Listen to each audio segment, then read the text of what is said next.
लोगों का आज के इस मौके पे बहुत बहुत तहे दिल से स्वागत करता हूं। आप में से बहुत सारे ऐसे लोग हैं जो बाहर से आए हैं, पंजाब के बाहर से आए हैं। उन सबको मैं बहुत बहुत दिल से शुक्रिया अदा करता हूं, आपने समय निकाला इस बेहद महत्वपूर्ण कॉन्फ्रेंस में आने के लिए। कई लोग रात को पहुंचे, कई लोग सुबह पहुंचे। आप सबसे निवेदन है, Punjabis are suppose to be very good hosts. अगर आपको किसी तरह की कोई भी तकलीफ हो, please don't hesitate to get back to us. It will be a pleasure for us to be at your service. आप लोगों की तकलीफ दूर करने में हमें बहुत अच्छा लगेगा। किसी भी तरह की तकलीफ हो, आप हमें जरूर बताइएगा। जैसा मान साहब ने कहा, पंजाब गुरुओं की धरती है, पीर पैगंबरों की धरती है, जिन्होंने ऐसे ऐसे संदेश दिए जो सदियों से केवल पंजाब नहीं, केवल देश नहीं, दुनिया को इंस्पायर करते आ रहे हैं। पंजाब मेहनतकश लोगों की धरती है। यहां के मेहनतकश किसानों ने जब जब देश पे अन्न का संकट आया, उन्होंने अपनी मेहनत से देश को अन्न प्रोवाइड किया है, देश का पेट भरा है। पंजाब देशभक्तों की धरती है। स्वतंत्रता सेना संग्राम में, फ्रीडम स्ट्रगल में सबसे ज्यादा कुर्बानी देने वाले पंजाबी थे, और आज भी हमारी फौज में सबसे ज्यादा पंजाबी आज आपको देखने को मिलते हैं। और पंजाब एंटरप्रेन्योर्स की धरती है, बिजनेसमैन की धरती है। यहाँ के खून में एंटरप्रेन्योरशिप है। बच्चा पैदा होते ही ये सोचता है कि क्या करना है आगे चल के। एक मजाक चलता है कि अगर कल को चांद पे मनुष्य का निवास हुआ तो सबसे पहले वहां पे पंजाबी ढाबा खुलेगा। एक टाइम ऐसा था 1980s में, जब पंजाब नंबर 1 पे होता था देश के अंदर पर कैपिटा इनकम में। पंजाब नंबर 1 पे होता था इकोनॉमिक स्टेटस में। पूरे देश के अंदर इकोनॉमिकली पंजाब सबसे डेवलप्ड, तरक्की करने वाला राज्य होता था। लेकिन पिछले 40 साल के अंदर कुछ हुआ ऐसा कि धीरे धीरे धीरे धीरे करते करते आज पंजाब 18वें स्थान पे पहुंच गया, 18th। पिछले 40 साल में क्या हुआ, मैं उसमें नहीं जाऊंगा, because this is not a political platform. लेकिन जब हमने 2022 में सरकार संभाली तो उस वक्त एक बहुत ग्लूमी एटमॉस्फेयर था। इंडस्ट्री छोड़ छोड़ के पंजाब छोड़ छोड़ के जा रही थी। कोई मध्य प्रदेश जा रहा था, कोई हिमाचल प्रदेश जा रहा था, कोई उत्तर प्रदेश जा रहा था। इंडस्ट्री छोड़ छोड़ के जा रही थी। पंजाब की इकोनॉमिक हालत बहुत खराब थी, बहुत ज्यादा कर्जा था पंजाब के अंदर। उस हालत में हमने पंजाब को संभाला था। हमने क्या किया, कैसे किया, इसको 2 मिनट में बताता हूं, पर थोड़ा सा डाइवर्जन। आम आदमी पार्टी को मैं पार्टी नहीं मानता। आप लोगों की भाषा में आम आदमी party is a political startup, और आप लोगों की भाषा में इट इज अ यूनिकॉर्न। मैं समझता हूं कि जो तरक्की आम आदमी पार्टी ने पिछले कुछ वर्षों में की है, जुम्मा जुम्मा 10-12 साल हुए हैं, और 10-12 साल के अंदर आम आदमी पार्टी एक नेशनल पार्टी बन गई है। आम आदमी पार्टी युवाओं की पार्टी है, पढ़े लिखे लोगों की पार्टी है। हमारी पार्टी में आपको आईआईटी के इंजीनियर मिलेंगे, आपको आईआईएम के मैनेजर्स मिलेंगे, आपको चार्टर्ड अकाउंटेंट्स मिलेंगे, ऑक्सफोर्ड में पढ़े हुए लोग मिलेंगे, वकील मिलेंगे, पत्रकार मिलेंगे। पढ़े लिखे लोगों की पार्टी है। तो जब भी कोई समस्या आती है तो हम उसको एक साइंटिफिक तरह से एनालिसिस करने की कोशिश करते हैं। तो जब हमने पंजाब में सरकार संभाली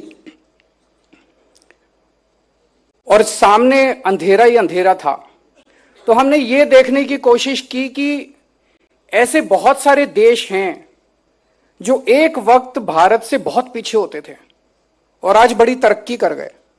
उन देशों ने क्या किया? आप साउथ कोरिया ले लीजिए, जापान ले लीजिए, जर्मनी ले लीजिए, सिंगापुर ले लीजिए, चाइना ले लीजिए। जापान और जर्मनी सेकेंड वर्ल्ड वॉर के बाद बिल्कुल तहस नहस हो गए थे, आज कितने डेवलप्ड कंट्रीज हो गए। सिंगापुर जब आजाद हुआ तो सिंगापुर में कुछ भी नहीं था, बुरा हाल था, हमसे बहुत पीछे था उस वक्त सिंगापुर। आज सबसे ज्यादा पर कैपिटा इनकम सिंगापुर की है। कोरियन वॉर के बाद साउथ कोरिया का बुरा हाल था, आज south Korea is one of the most developed countries. China कुछ दशकों पहले इंडिया से बहुत पीछे था, आज चाइना दुनिया का नंबर 1 कंट्री बना हुआ है। उन्होंने ऐसा क्या किया? तो दो चीजें मोटी मोटी निकल के आ रही हैं जो उन्होंने की और वहां से हम लोगों ने प्रेरणा ली। एक, उन्होंने अपने इंडस्ट्री के लोगों के साथ बैठ के ये देखा कि क्या करना है जिससे कि बहुत बड़े स्तर के ऊपर इंडस्ट्रियल डेवलपमेंट हो सके। इंडस्ट्री को क्या चाहिए, लोगों को क्या चाहिए, बिजनेस करने वाले लोगों को क्या चाहिए। इंडस्ट्रियल डेवलपमेंट बहुत 4% ग्रोथ, 5% ग्रोथ नहीं, एक बहुत एक्सपोनेंशियल ग्रोथ अगर आपको चाहिए तो क्या करने की जरूरत है। और दूसरा, उन्होंने अपने ह्यूमन कैपिटल में इन्वेस्ट किया। इन दो चीजों को मद्देनजर रखते हुए हमने वही किया।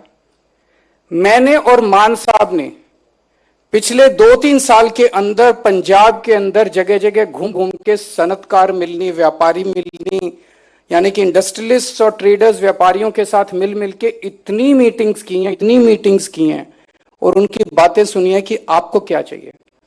अगर हम अपने एसी कमरे में हम या अफसर बैठ के ये सोचे कि हमें सब कुछ पता है, हमें कुछ नहीं पता। हमें नहीं पता टेक्सटाइल कैसे काम करता है, हमें नहीं पता ये हॉस्पिटैलिटी इंडस्ट्री कैसे काम करती है, हमें नहीं पता रियल एस्टेट क्या। आपकी क्या तकलीफें, आपको क्या चाहिए। ये सारी मीटिंग्स के बाद मोटे मोटे तौर पे एक बात निकल के आई कि लोग सरकार से दुखी हैं, सरकार की इंटरफेरेंस से दुखी हैं। अगर एक ही डिमांड है कि सरकार इंटरफेयर करना बंद कर दे, हमें अपना काम करने दो, हमें अपना धंधा करने दो। 24 घंटे हम सरकार का कभी ये डिपार्टमेंट, कभी वो डिपार्टमेंट, कभी ये अप्रूवल, कभी वो अप्रूवल, कभी ये पेनल्टी, कभी ये धमकी, कभी ये इंस्पेक्टर, कभी वो इंस्पेक्टर, फंसे हुए हैं सारे हमारे व्यापारी इस तामझाम के अंदर। तो वहां से हमने प्रेरणा लेके कई सारी चीजें शुरू की। सबसे पहले हम लोगों ने पिछले साल जून 25 के अंदर फास्ट ट्रैक पंजाब पोर्टल बनाया, जिसमें फ्लैट, अगर आप कोई नई इंडस्ट्री लगाना चाहते हैं या आप एग्जिस्टिंग इंडस्ट्री को एक्सपैंड करना चाहते हैं, तो फ्लैट 45 डेज के अंदर आपको अप्रूवल मिलेगा। सिंगल विंडो सिस्टम, आप वहां पे अप्लाई कीजिए, ऑनलाइन अप्लाई कीजिए, आपको किसी से मिलने की जरूरत नहीं है, कहीं जाने की जरूरत नहीं है।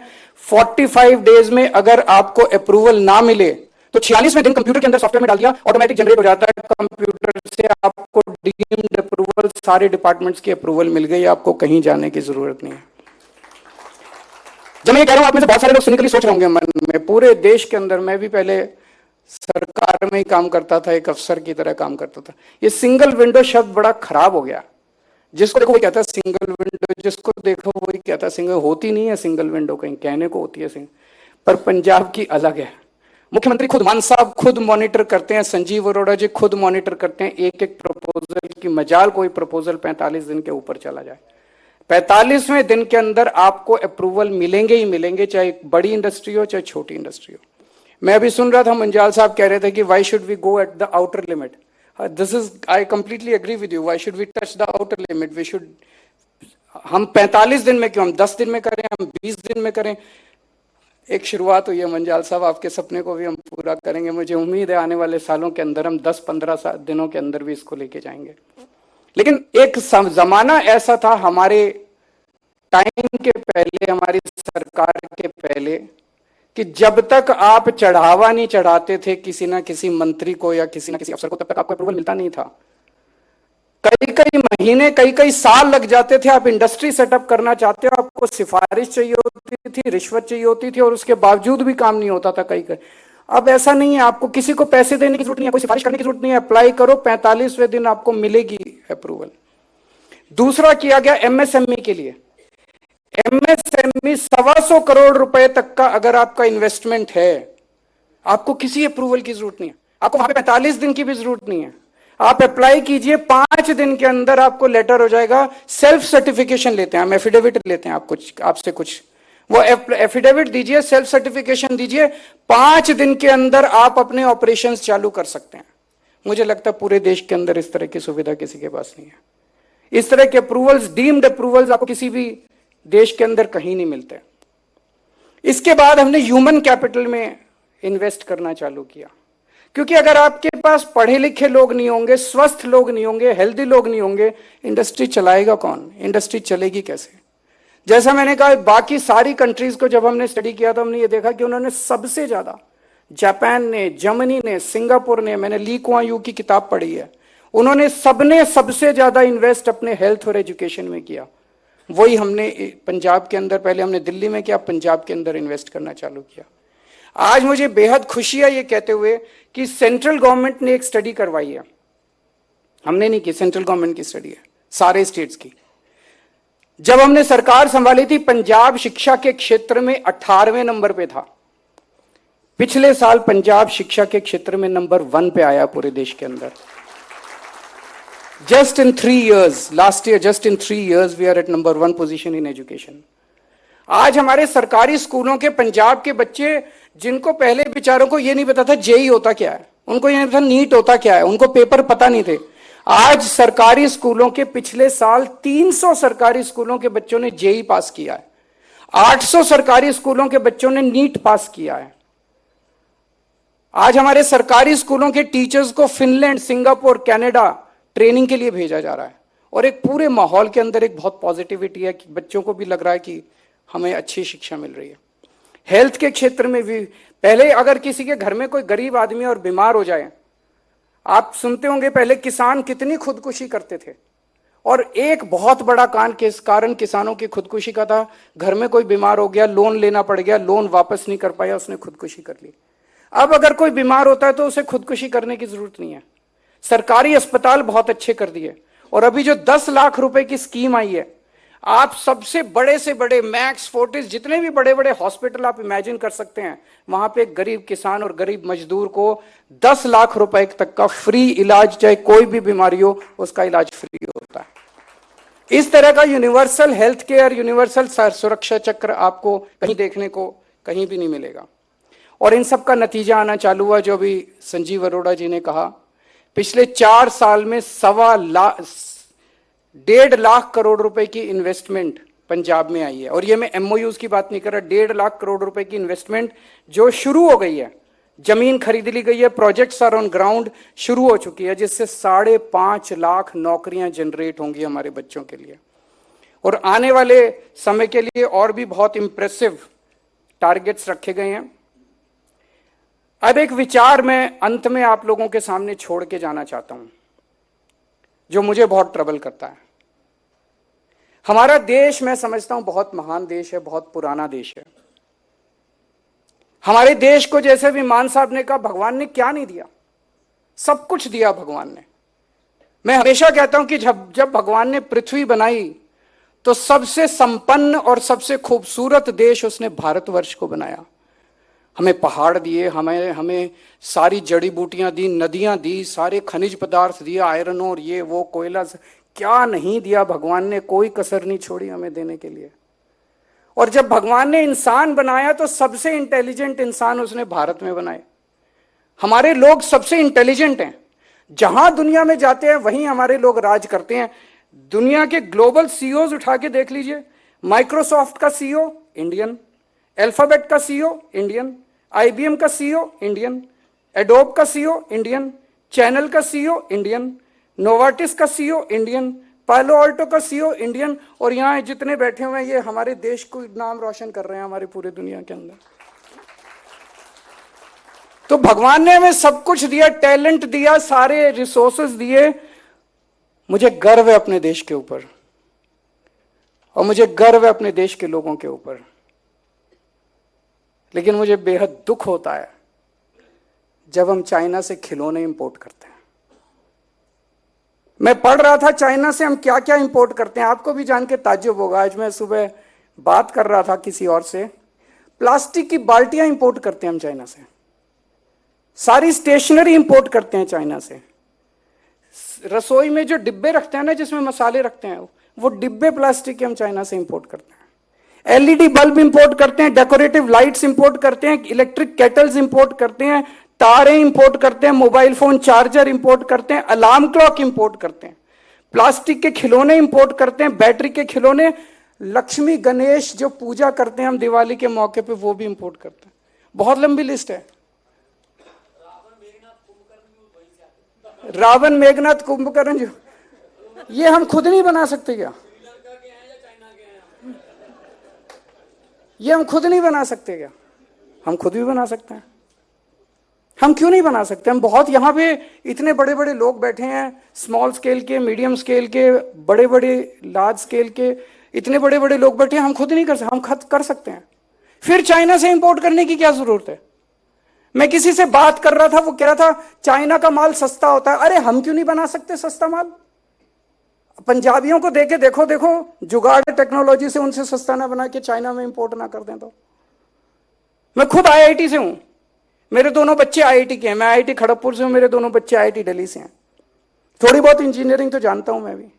हमें मौका तो दो। हमें को 75 साल में हमारे देश की सरकारों ने हमारे देश के लोगों पे यकीन नहीं किया। यहां बैठे हुए लोग बहुत टैलेंटेड हैं, इस हॉल के अंदर बैठे हुए, बाहर बैठे हुए लोग बहुत टैलेंटेड हैं, उनको मौका तो दो।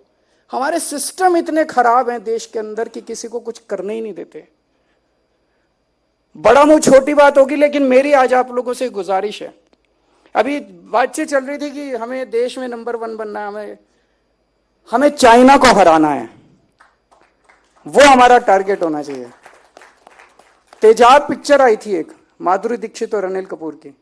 उसमें एक गाना था, उसमें गाना था, इसको हराया तो क्या किया, उसको हराया तो क्या किया, दारा सिंह को हराओ तो जाने। मतलब ऐरे गैरों को हराया तो क्या किया, दारा सिंह को हराओ तो जाने। मैं आज आप लोगों को ऑफर कर रहा हूं, और मान साहब इसमें मेरे साथ हैं, पूरी पंजाब सरकार मेरे साथ है। आप हमें बताओ कि चाइना को हराने के लिए आपको क्या चाहिए, हम पंजाब में आपको वो सब प्रोवाइड करके देंगे। और ये बात केवल प्रॉफिट की नहीं है। मेरा खून खौल उठता है जब मैं देखता हूं कि प्लास्टिक की बाल्टियां, हम चाइना से 75 साल आजादी के बाद हम प्लास्टिक की बाल्टियां नहीं बना सकते, हम फोन चार्जर नहीं बना सकते, हम अपने लक्ष्मी गणेश नहीं बना सकते। 75 साल में हम ये भी नहीं कर पाए, तो ये देशभक्ति की बात है। देश के लिए करना है आप लोगों को।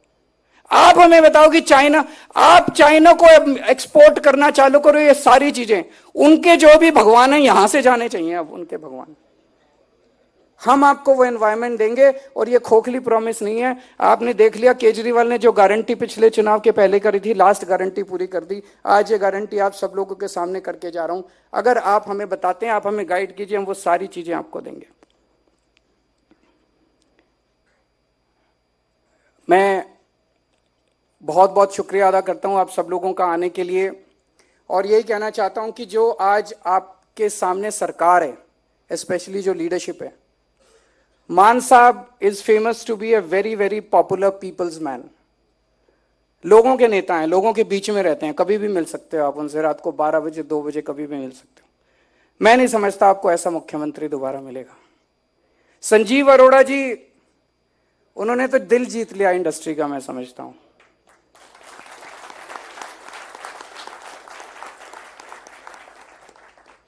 कल मेरे पास एक इंडस्ट्रियलिस्ट आया, बोला जी इनको रात को 2, पता नहीं सोते कब है, रात को 2 बजे फोन करो तो 2:01 पे उनका जवाब आ जाता है। रात को 3 बजे फोन मैसेज भेजो तो 3:01 पे उनका जवाब आ जाता है। जब हम सनतकार मिलनी कर रहे थे, जगह जगह जा रहे थे, तो बहुत नेगेटिव बातें सुनने को मिल रही थी इंडस्ट्रियलिस्ट से, व्यापारियों से। ये नहीं है, वो नहीं है, यहाँ चक्कर काटने पड़ते हैं, वहाँ चक्कर काटने पड़ते हैं, ये बदलो वो। काफ़ी नेगेटिविटी थी पूरे माहौल में। कल रात को डिनर रखा गया था इंडस्ट्रियलिस्ट्स का, और मैं और मान साहब उस डिनर में थे। और जो पॉजिटिव माहौल, लोगों ने जो कहा जी हमने ऐसी सरकार नहीं देखी जो इंडस्ट्री के लिए इतना पॉजिटिव।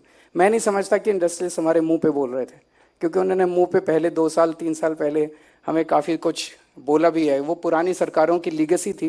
लेकिन मैं समझता हूं किसी भी राज्य के या किसी भी मुल्क की जर्नी के अंदर 3-4 साल बहुत छोटे होते हैं, लेकिन अगर 4 साल में हमने हवा का रुख भी बदल दिया है और आप लोगों के अंदर एक ऊर्जा और पॉजिटिविटी है पंजाब को लेके, मैं समझता हूं कि ये 4 साल की पंजाब सरकार की बहुत बड़ी जीत है। मैं फिर से उम्मीद करता हूं कि आपके ये 3 दिन बहुत अच्छे रहें, बहुत प्रोडक्टिव रहें, आप काम भी करें और खूब, जैसे संजीव जी ने आप लोगों के लिए अरेंज किया है, खूब साइट सीइंग भी करें, खूब एंजॉय करें इन 3 दिन को, ताकि ये 3 दिन आपके लिए खूब मेमोरेबल रहें। और जो लोग, बहुत सारे, लक्ष्मी जी रात को 2 बजे पहुँचे और आज सुबह सुबह उठ के आ गए, सज्जन जिंदल जी आज सुबह सुबह पहुँचे और तो मैं सब लोगों को, और भी बहुत सारे लोग जिन्होंने जो स्पेशली इस कार्यक्रम के लिए आज हम लोगों के बीच में आए हैं, मैं सबका आपका बहुत बहुत तहे दिल से शुक्रिया अदा करता हूँ। Thank you so much sir, बहुत धन्यवाद आपका। Thank you for